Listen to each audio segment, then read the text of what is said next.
Hello, everybody. Thank you for joining us here at our final session of our Thriving at NYU series for parents and families. My name is Elizabeth Kuzina, and I am the Chief of Staff here for Student Affairs at NYU. Thank you for coming to us from, I think, all over the world, and we're excited to have some time with you tonight. I wanted to start by introducing our panelists and thanking them for being here with us. So I will ask my colleagues if they will turn on their cameras and let us know that they're here as I introduce them. We're going to start with Professor Melissa Carter, who is our Senior Director of Global Spiritual Life at NYU. Hi, Melissa, welcome. Hi, Elizabeth, thanks for having me. And Dr. Carla Ciatoli, the Associate Vice President for NYU Student Health and the Executive Director of our NYU Student Health Center. You're on mute, Carlo, but we'll take care of that before you. Hello, everyone. Before we get started.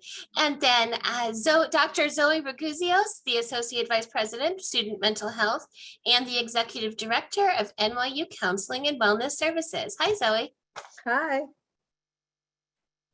All right, so we have some questions for our panelists tonight that are based on some of the most common questions that we hear from parents, as well as questions that your students have asked us that we find really give us a sense of what students are thinking about and what they're asking about.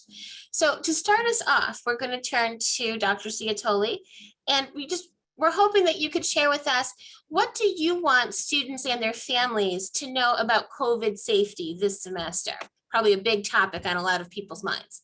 Sure, thanks for the question.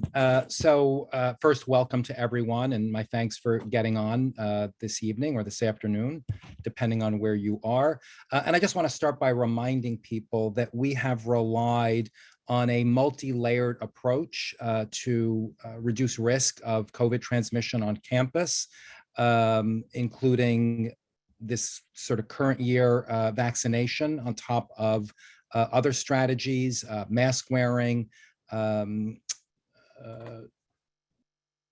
personal hygiene, and I think and testing, and it's been quite effective in reducing transmission on campus.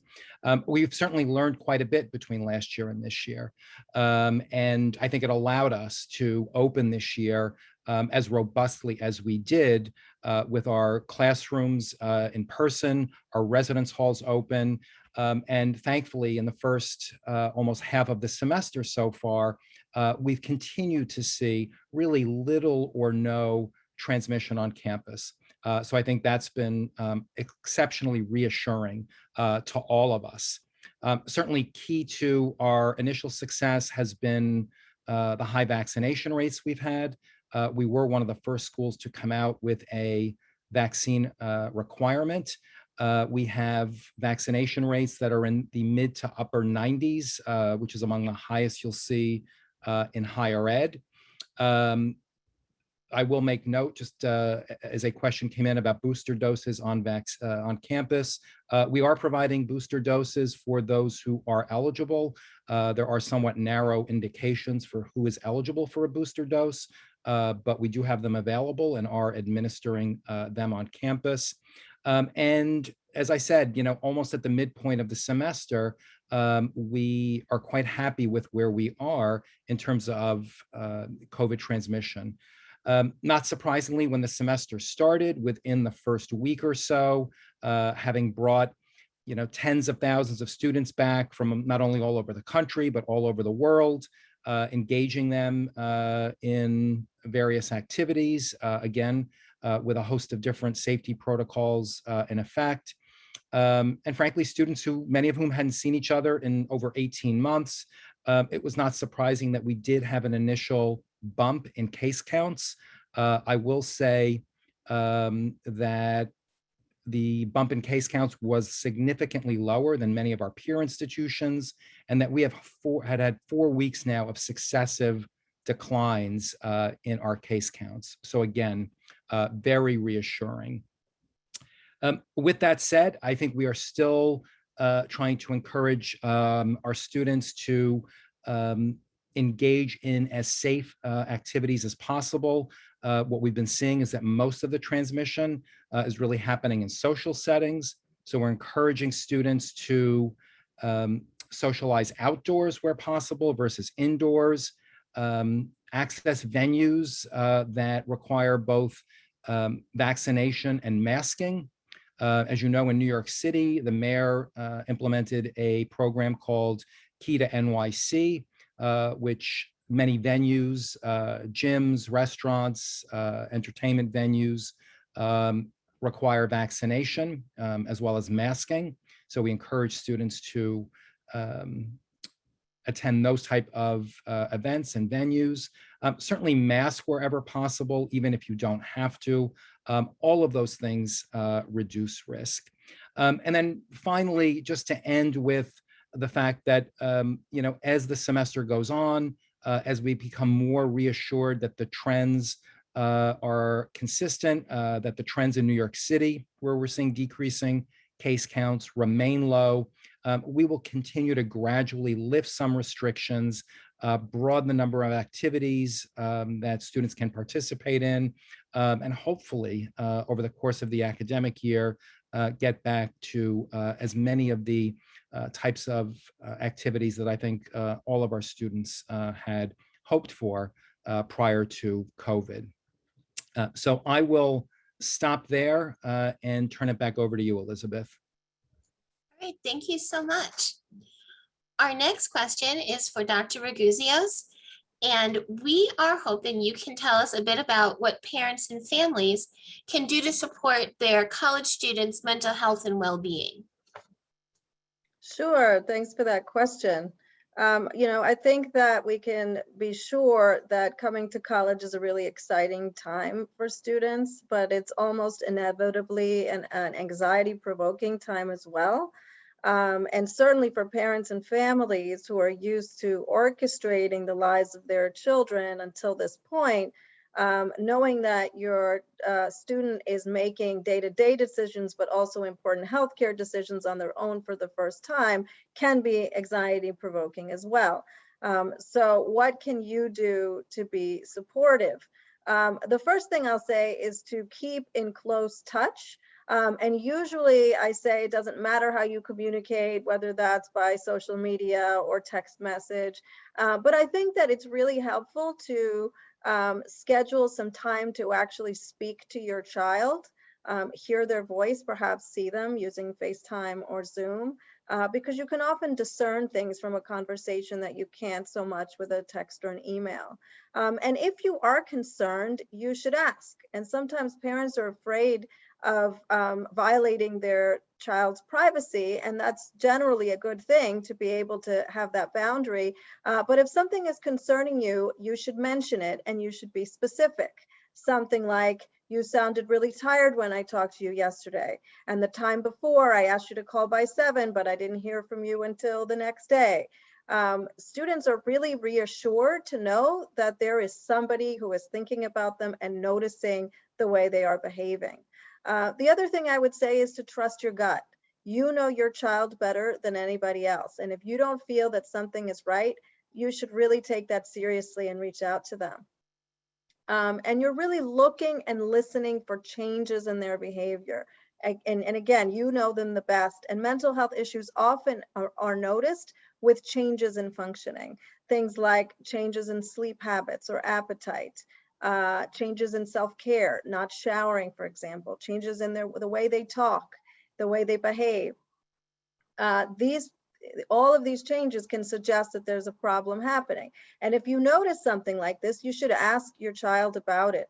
And if after speaking to your child, you still feel unresolved, you still feel worried about that, then you should call us. And the number, and I will talk about it when we talk about resources, but the number to reach a licensed mental health professional at NYU is 212-443-9999. And we will have a conversation with you about how we can intervene and check in on your child. We are not at liberty to be able to divulge health information if your child is over the age of 18, but we can nevertheless hear from you and work with you to make sure that we can check in on your child. Zoe, a follow-up question, to that. As students are returning to in-person classes during what remains, a very unusual time, what should parents and family members know about coping strategies to ease that transition? Sure. And so I wanted to start by focusing on the part of your question that highlights that this remains an unusual time, because it is. Returning to in-person classes is just another transition over all of the transitions that we have had to make during this pandemic. So it's natural for students to feel a vast amount of different emotions as they all try to meet the moment right now. And because they're feeling all of these varied emotions, I think it's safe to say that they and we are a little bit rusty as it relates to social skills and time management and emotion regulation after so much loneliness and isolation. As we heard from Dr. Ciatoli, it's not over, and there are still ways that things are different. So the stress level can remain quite high. What I'm hoping that we get to in this conversation is that even with all of the negative aspects of the current situation, that we can help students still have a beautiful and special time in their college experience right now. The first coping strategy I would highlight is that students should ask for what they need. They should expect to need some help, and they should ask for it. It's a huge sign of strength to ask for help when you need it. The next one is one that I would advise with or without the pandemic, and that is around managing their relationship with technology. Having the access to the world 24/7 can be really overwhelming. Sticking to the facts can also be overwhelming given how much is out there.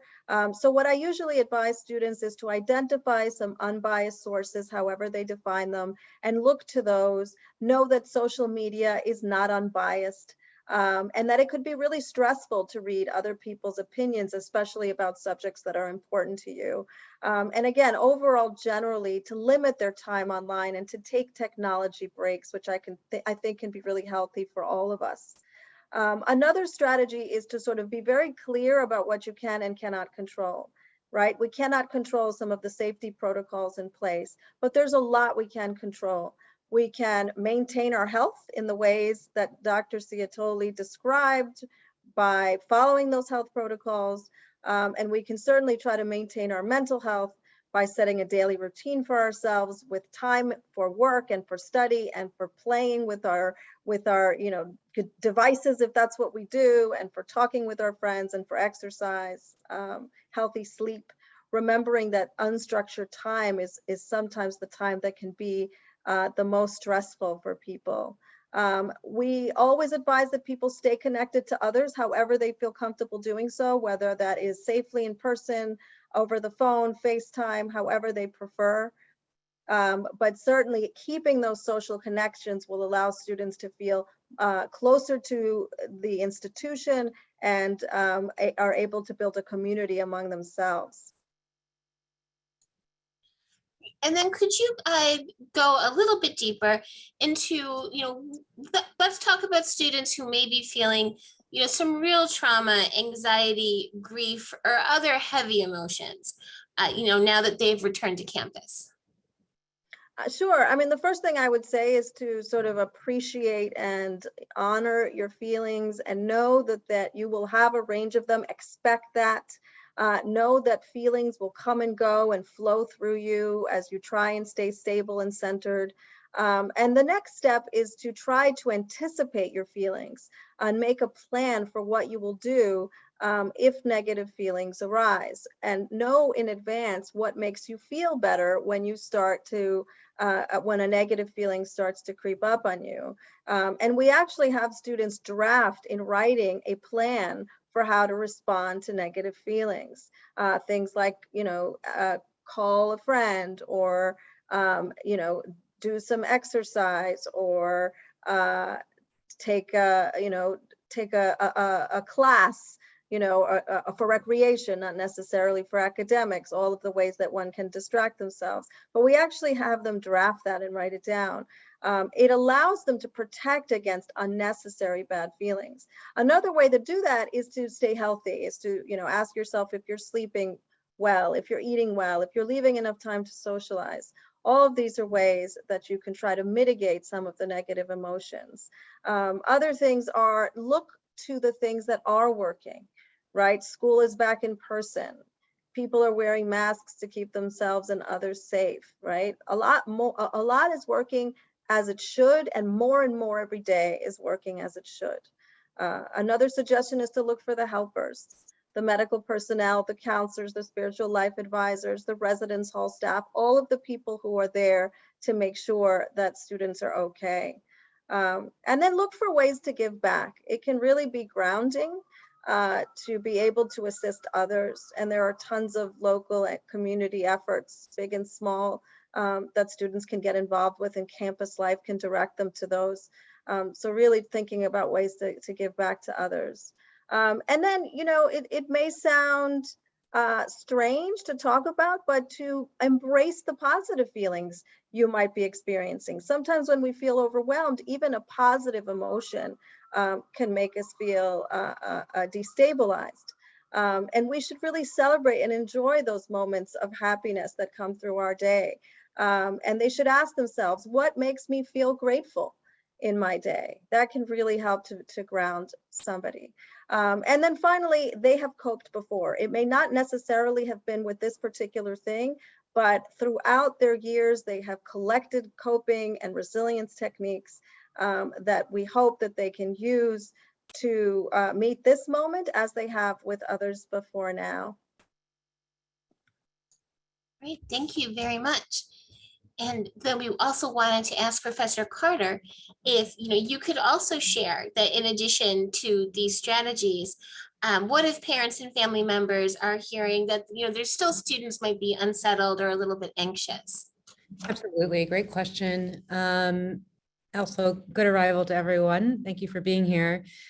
Zoe really went through an extensive list that offered amazing tools. And the only I would add to that is I want to lift up her original statement of asking for help, really inviting your student to find that person on campus that they can trust and they can ask for help with. If they can't, come to you, do they have a friend? Do they have an advisor? Do they have an RA? Do they have a professor that they can check in with? I would also suggest when you do speak with your child, offering them the following 2 questions that they can ask themselves daily. And that is, how do I feel? What do I need? And to be in constant dialogue with those 2 questions, they're able to look at their whole well-being and serve those needs, not just once the need is present and they have to because of burnout or they're overwhelmed. It's a constant dialogue. So like Zoe said, they can't anticipate what might be coming and they can get ahead of the game. And the only other thing I would say is to encourage your student to talk about care with their friends.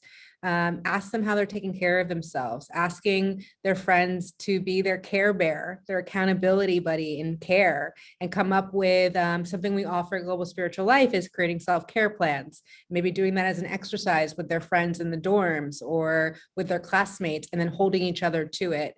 And just putting care at the forefront and attending to their care is going to help them navigate the complexities of student life. Thank you very much. And Dr. Raguseo, some of the things that we're seeing in the Q&A questions, as well as questions that we get in other form, really are looking for more information about the mental health resources that are available for students, especially this semester when people may not have been on campus last year, and here they are, and we are looking for these great resources. Sure. So I mentioned the 24/7 counseling support and emergency response hotline. We call it the Wellness Exchange. That number again is 212-443-9999. It is available for you to alert us to issues with your student, but it is available for students as well. and they reach a licensed mental health professional, and they can get counseling support, and they can also alert us if they are experiencing an emergency, and again, 24/7 service. For those students who feel a little bit less comfortable verbalizing what's going on with them, we've also made available to students a chat with a counselor service that is also 24 hours. And they text with a counselor, again, for counseling support and to alert us to any emergencies. And the chat service is also available in 6 other languages. And so each of those services will culminate with a counselor who is on call for the university, who is our staff member, and who can respond 24/7 every single day of the year, whether it's after hours on a weekend or holiday. We have somebody on call who can respond to an emergency with any of our students. We have what we call urgent counseling appointments. Those are same-day appointments for students who don't otherwise have an appointment. So if your student is saying, I need to be seen, I need some support, and I don't have an appointment, what can I do? You can call the hotline and ask for an urgent counseling session, and you will be given an appointment that same day. We also offer something called single sessions. So for students who don't necessarily want to be in care, but they want to be able to access a counselor when they want to, you can go on to the student portal, not you, they can go on to the student portal and look at the availability and click on a time that works for them in a given week and have an appointment with a counselor that way.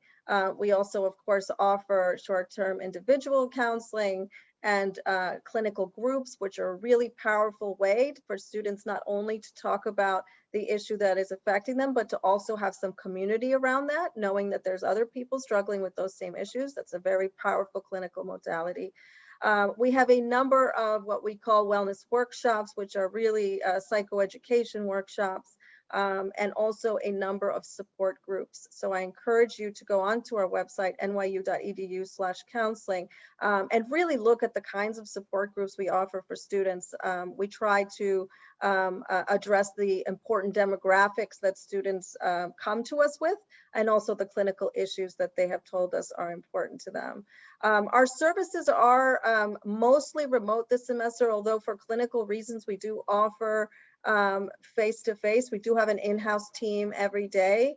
And for some clinical reasons, it's important that we see a student in person, though we have heard in at least 4 patient satisfaction surveys that students prefer remote sessions, at least for right now. And so we are continuing with those.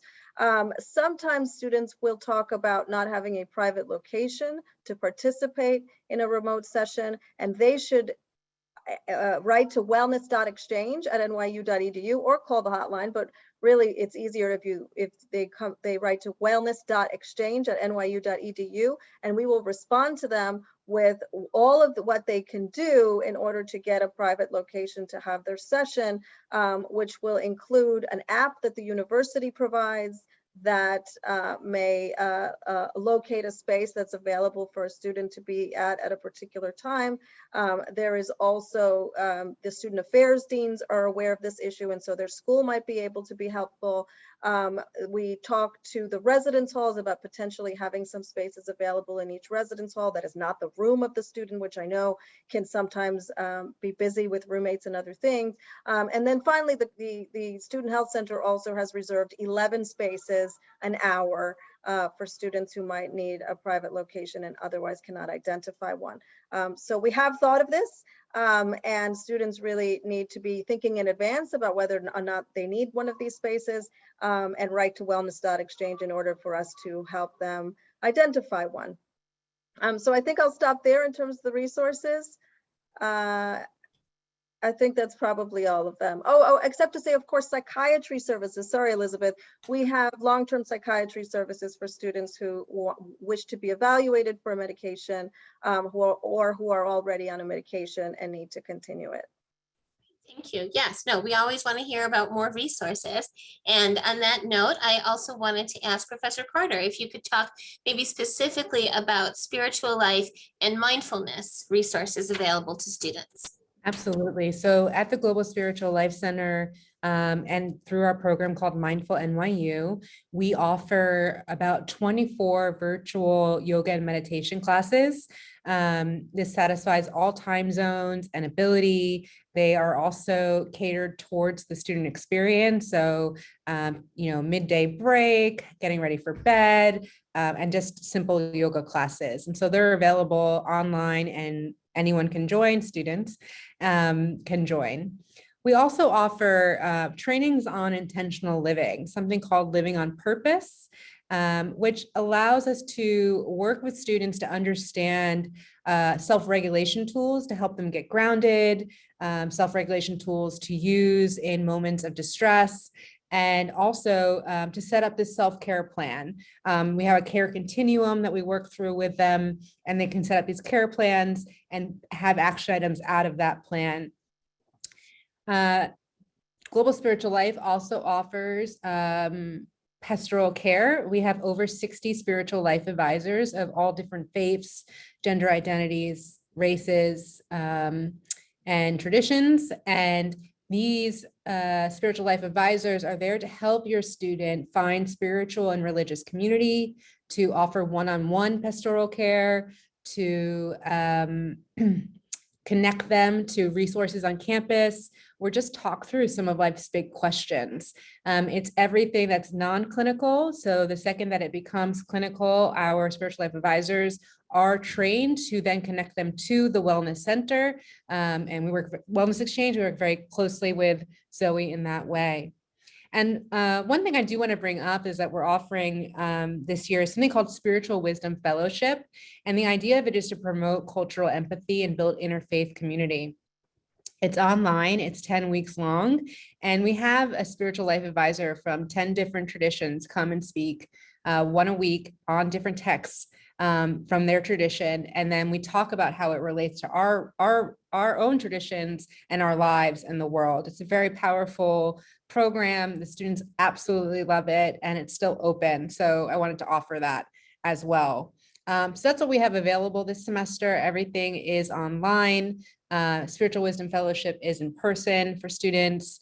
And the trainings are really, really, really beneficial. We offer 2 a month because they really help someone sit down, look at their life, look at their current moment, and say, how do I feel? What do I need? And answer it with support around them. Thank you very much. And for actually both Zoe and Melissa, could you speak a little bit to what resources are particularly useful and available for students of color? Sure. I can start, Zoe. Yeah. Okay. We have created programming geared to speak to the student experience of students of color on campus. Everything from student meditation clubs that are run by students and have an advisor, a peer mentor, something called Stay Woke and Meditate and Stay Woke and Move. It's our meditation and yoga classes for students of color. We have spiritual life advisors of color that we can direct students to if they want to speak with someone of color. And we have a program called Liberation Lunches, which actually happened today, and it was with one of our alumni. It was quite beautiful. And it's bringing teachers of color from different theologies to an event and having them speak about liberation from their faith tradition and from their life experience. Also another learning, cultivating interfaith community and understanding. We also have Rise and Rest, and this is for students. It started off for staff and faculty, but we've opened it up to students where we do exactly that. We rise and we rest. So you come into the Zoom and we lead you through maybe some breathing exercises or a meditation or listen to some music, but it's geared to students of color to just take time to rest and give them permission to do that. Thank you. We held I'm so sorry, Zoe, I didn't mean to cut you off. Turning back over to Zoe. Did you want me to answer that question too? Okay. Please. Just to say very briefly that we know that our students of color face different and additional challenges. We also know that representation matters. We do have providers of different races and genders and sexual orientations on our team. And we are lucky that we live in New York City. And if we cannot meet a demographic need of our students, we can refer to our local community where we have a plethora of really talented clinicians. We do have counselors in the Islamic Center, for example, the Center for Multicultural Education and Programs, and in most of the schools as a way of decreasing stigma and meeting students where they are in terms of their comfort level with accessing mental health support. And again, I would highlight that you should take a look at our support groups, which I think target a lot of the needs of students of color. We have something called Rewriting Social Codes, another one for API students, another one called Students of Color Process, certainly transgender and non-binary student support group. So, please take a look at those to know how we thoughtfully serve our students of color. Thank you. And we had held a similar session to this one for students recently. And one of our student participants asked this really, interesting and great question that we thought that parents and families would be interested in. And so the question that this student posed was, what suggestions does Professor Carter have for some mindful ways to stay motivated with her studies while she's at NYU? So what were some of the tips that you recommended? Sure. I actually love this question because I'm currently a student as well in the doctoral program. And so my heart goes out to the students, but I totally understand balancing that schedule. So these are actually things that I also use and I use with my students, which is really funny in my classes. I would start with gamify. Can you invite your student to gamify what they're about to go through? So like, okay, I'm going to study for 20 minutes. And then after that, I'm going to do this and somehow make it a game, or maybe it's something they play with their friends. Like, how much reading can we get done on a Monday? And whoever reads the most has to get something, but gamify their process and procedures around studying. So it becomes something that has a narrative of fun and it's inviting, and it's not something that they're dreading or has a negative component. And then, or even you can play a game with them and gamify it for them, right? To get involved with them in their homework and help them come up with that game. Maybe it's teaching you 5 new things that they learned that week and starting conversations around that. So 5 things I learned. Wonderful thing to do is to ask your student, hey, what's 5 things you learned this week? And then ask them to ask their friends. And that way they're sharing information. Again, it's top of mind and they're always looking for the next thing to learn. And I think this goes back to something that Zoe said earlier, is to look at how far they've come, to look at, we're in the middle of the semester already, almost at the middle of the semester already. And it's important that they say like, wow, all this hard work and here I am and I'm here right now and I'm doing well and I'm going to keep going. And just to say like, all this work led up to here, I got to keep going. So those are the suggestions I have: is gamify, 5 things I learned, how far I've come, and accountability. Get a study buddy. That always helps. An accountability buddy is what we call it on campus. Always helps to have someone, that you have to meet at a certain time, a certain day, and you're going to study. And it should be someone, invite them to have someone as their accountability buddy that they can't run over, someone that they can't just cancel on, someone that they're really committed to and they're committed to each other. And that way they take their learning seriously and are able to support each other and hold each other accountable. Thank you. Those are such fun ideas. And it was a really great question. And we just love hearing from our students that way. And then one more question for you, Melissa, for now, which is, what does Global Spiritual Life offer to students who may not identify with a particular faith tradition or even part of a spiritual community? Absolutely. Some people don't have a spiritual connection to yoga or meditation. They just look at it as self-regulation and they look at it as movement. So I would also, offer that yoga and meditation doesn't have to always have a spiritual context to it.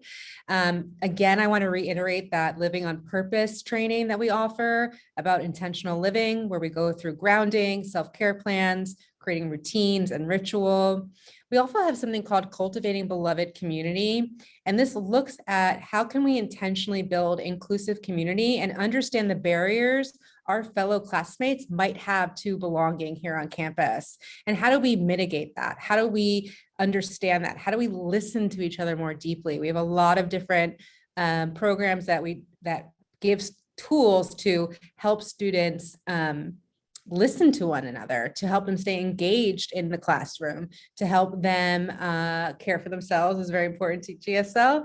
And those are the programs that we have: a Cultivating Beloved Community, Living on Purpose, and we have a bread making class, which, is, yes, we talk about faith traditions, but we make a new different bread every month. And that's what we offer. And following up on that, because you've talked a bit about self-care a few times in our conversation, and could you talk in a little bit more detail about some strategies for that and how parents and family members can support their students in creating a sustainable self-care practice? Absolutely. Something you can do is literally invite them to create a care plan with you, right? Something that you're creating for yourself. Modeling is always the best medicine. Modeling that you're caring for yourself and you're taking your care plan seriously. And also understand different forms of care. There's going to be that indulgent care. So what's that indulgent care that they can look forward to every week or every day? What is the icky part? Really ask them to be clear about what is hard for them in terms of their care. What do they know that they're going to approach the care with resistance? They don't really want to do it. They have a visceral response in their body. But as soon as they do offer themselves that care, they feel relief and feel more peaceful and at ease. And then purposeful planning. That's the one I really, really love, is getting into their calendar. Invite the student to put in their calendar every day for 10 minutes, a check-in, a self-check-in, and ask themselves, how do I feel? What do I need? And offer them to have time to answer the call. Does that answer the question? Yeah. I think so. I think having some tangible examples of what that looks like is really helpful to be able to see how that could play out for college students and maybe also ourselves. Mm-hmm. Mm-hmm. Okay, and now we have so many students here at NYU who are just very passionate about a lot of issues in the world, and they really want to engage in activism. But we know that sometimes that can come with a lot of anxiety, sometimes burnout, or maybe that might be a time where they start to neglect their self-care a little bit. So what might you say to those situations that parents and family members could help their students navigate that?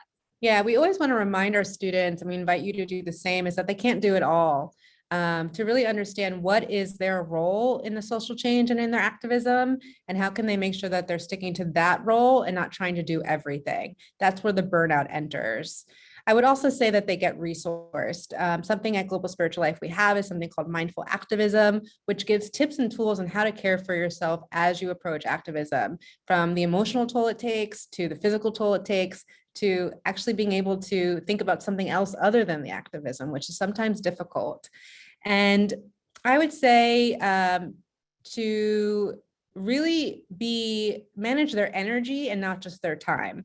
If they are trying to show up for an action somewhere and they just don't have the energy to do it, or they're, not able to, and they're going to sacrifice their own well-being to be there, remind them it's okay to not go to that one.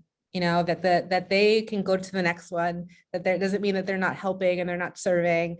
They're just taking care of themselves. Self-care is community care, and we need people who are doing activism or advocacy to take really good care of themselves so they can continue forward movement.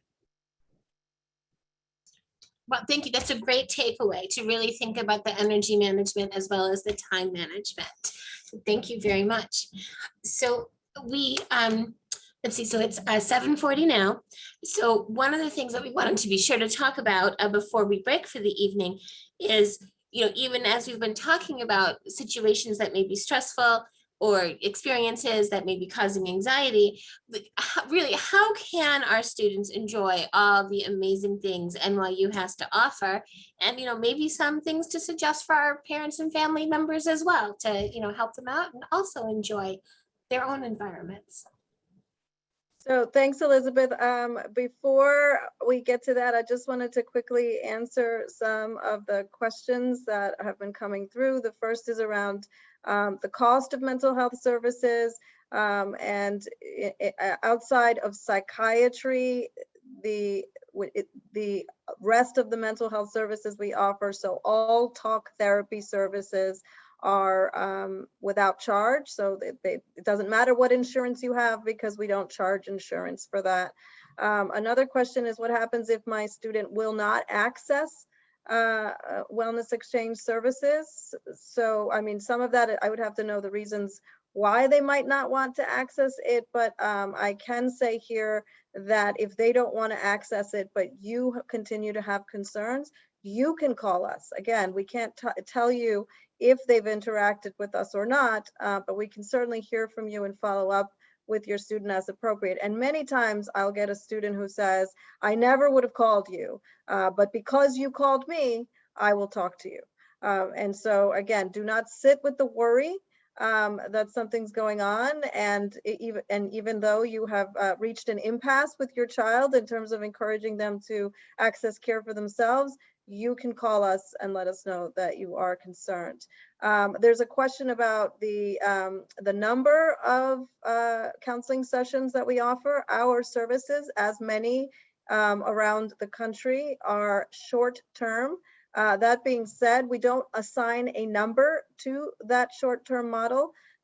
We leave that to the counselor and the student. And of course, the counselor will advise the student as to whether they believe that whatever problem has come up for the student can be tackled in a short-term environment, or whether we can refer them to longer care in the community.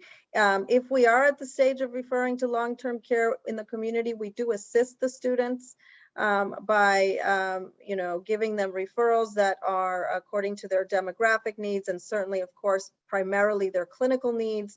We help them by giving them a set of questions to ask those providers off campus. And of course, we encourage them that if none of the referrals work out, they should come back to us. And so if a student has been offered resources in the community and doesn't feel that they are appropriate for them, they should not sit with that, and they should come back to us. And then, of course, we will continue to help them. And another question was about academic accommodations, and our faculty obligated to provide academic accommodations. The best way to ensure that your student is getting the academic accommodations they deserve is to go to the Moses Center for Students Accessibility, which I hope my colleagues can post that link in the chat. And they will require medical documentation about the disability. But then once that's established, the faculty members are informed of the academic accommodations, which then does not leave it to them to decide what the academic accommodation should be. And so it protects the student, and it certainly protects the faculty member from making sure that all of the services that they offer to students are equal. So with that, getting back to the question, which is— Zoe, can I add something in, Yes, since you yes, talked about yes. accommodations? Yes.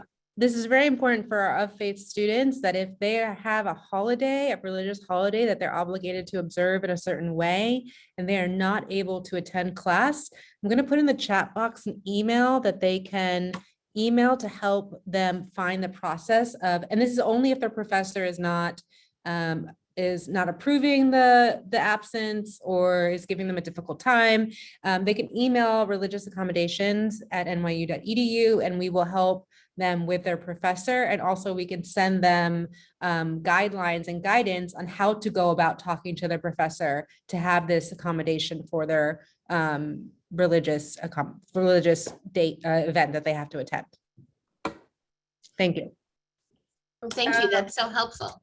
And then back to this question about enjoying all the wonderful things. And here it does allow me to answer one other question that's come through about students having a hard time making friends. And to that, I would really say, be patient, give students the hope and the perspective that sometimes connecting with people takes some time, especially as we started this conversation by saying a lot of people are really rusty with their social skills right now. And so I know that there's a lot of wonderful interactions happening with students. And I know that these will grow as they spend time here and as they make connections and as they join student clubs and as they do the things that they like to do, they will find other people who like to do those things with them. But I know that it's anxiety provoking for parents to hear their child say that they're not making any friends. And so I think Campus Life is available, to help students if they are, have a certain interest and they want to know if there's sort of a student club for that. And then, of course, even outside the university, doing the things that students like to do, will surround them with people who like to do those things as well. And so in conclusion, how do people enjoy all of the wonderful things that NYU can offer? I would say that it requires a little bit of perspective, that you're not going to do everything or feel every happy emotion every day, but you will have happy moments every day. And that you should appreciate those. And most importantly, if you find yourself in a position of being able to help someone else have a happy moment in a given day, I think that really will lift you up as well. Thank you for that. I also want to just add, answer another question here. There was a student well-being and mental health Thrive webinar that happened last week, I believe. So that did happen, but also I want to offer that a lot of what we're saying and offering is in those workshops that both Zoe and I are talking about, and offerings that we're talking about. So I just want to reiterate, definitely goes to those links and you can have your student find the different trainings, particularly around what they might want more resource on, and go there. So it's important that we share this information with the students, because while there's one webinar that we did, we're consistently and persistently offering these resources, and students should take available of it. To think about the question about, finding the happy moments is to really take a hold that this is a huge moment in their lives, and to, try to take it all in and take everything they can from it. And even that means the challenges and the lessons from those challenges. It's developing them as a citizen of the world. It's developing them as a human being, and it's allowing them to get closer to themselves and understand themselves in a much more deep, intimate way. So every night before they go to bed, if you can invite your student to just simply, what can I celebrate about today? Like Zoe said, find the happy moments. I would say global spiritual life, count your blessings. Someone else would say, count the happy moments. It's important to really have gratitude be your compass, which will then allow you to have curiosity and compassion for those around you, and just allow you to see the world from a bit more gentler place. That is wonderful. Thank you very much. So we have come to the end of our questions for tonight. I think that we were able to answer a lot of the topics that were raised in the Q&A. We will also be sharing out some information about how you can contact us. And I just wanted to close by thanking all of you, saying that we appreciate you for being here tonight, but even more importantly, for allowing us to be your partners as we, collectively support your students, in this phase of their journey here at NYU. This is it's a very wonderful relationship, and we're happy that you are here and want to learn more about what's happening here on campus.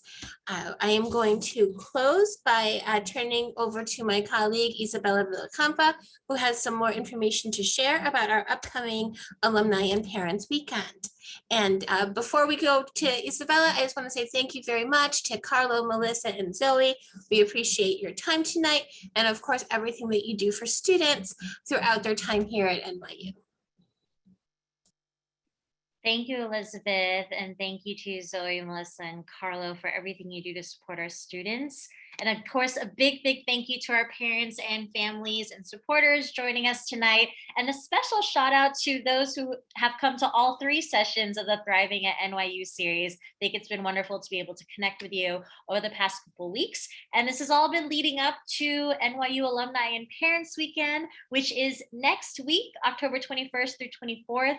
You can join from anywhere. You can join from home. It will be all virtual. I'll put a link in the chat, but you can register for free. There's over 80 live sessions, kind of similar to this on different topics. There's the President's Address Live with Andrew Hamilton, academic school updates with the various deans.